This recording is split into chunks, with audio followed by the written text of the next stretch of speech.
Tak terasa inilah akhir perjalanan panjang Kompas Sport Pagi selama hampir 12 tahun. Saya Gita Maharkasri dan seluruh tim redaksi mengucapkan terima kasih. Kompas Sport Pagi pamit dari layar kaca Kompas TV. Kalian pasti udah lihat kan cuplikan presenter Kompas TV ini?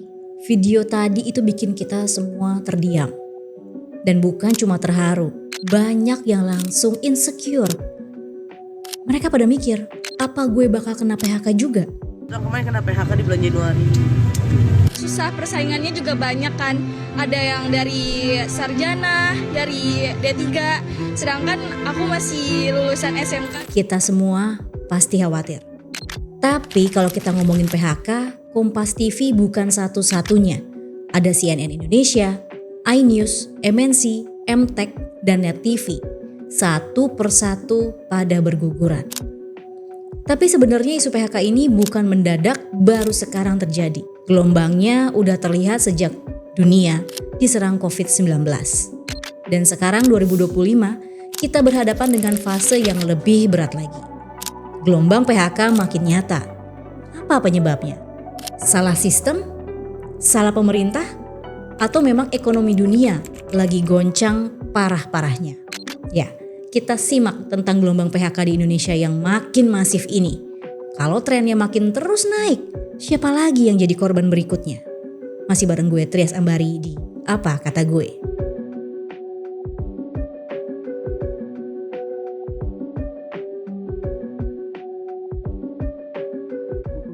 Tahu nggak, PHK massal ini udah dimulai sejak pandemi COVID-19, tepatnya di tahun 2020.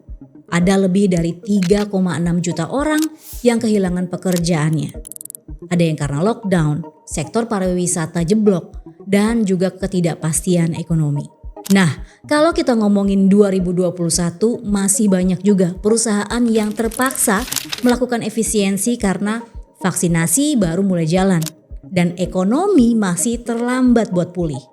Sekitar 538.000 orang kena PHK. Dan di tahun 2022, angka PHK sedikit menurun, cuma 25.000 orang. Lumayan, tapi nggak lama di tahun 2023, 26.400 orang kembali kena PHK. Dan yang lebih parahnya lagi, di 2024 angkanya melonjak jadi 80.000 orang. Kenapa? Ya, ini karena krisis global yang terjadi. Perang Rusia-Ukraina, harga energi yang melonjak, inflasi yang makin parah, dan banyak negara-negara besar kayak Amerika dan juga Eropa ngalamin resesi ringan. Ekspor Indonesia juga terhambat, dan gak cuma itu, suku bunga naik tinggi, dan banyak perusahaan mulai kesulitan buat dapet modalnya. Lalu di tahun 2025 belum sampai pertengahan tahun aja udah ada 24.000 orang lebih kena PHK. Terus kenapa PHK di Indonesia ini makin nyata? Kenapa bisa begitu? Kenapa makin masif? Jawabannya jelas. Pasar global makin lesu.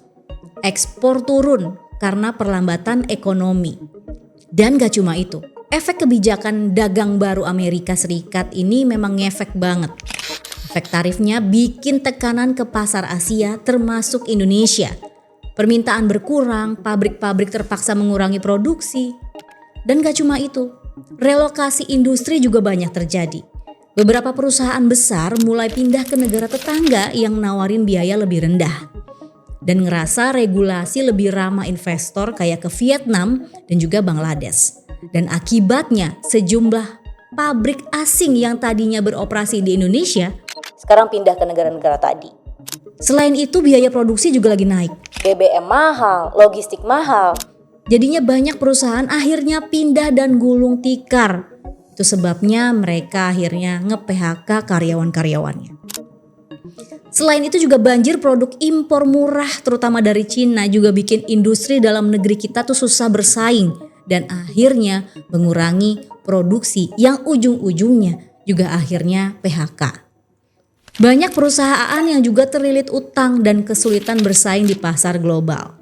Dan yang lebih krusialnya lagi, transformasi digital ini makin menggantikan tenaga manusia.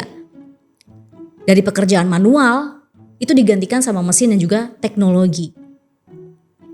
Di tengah semua kegelisahan ini, seenggaknya kita ngelihat ada tanda kalau isu PHK ini dipandang serius sama pemimpin kita.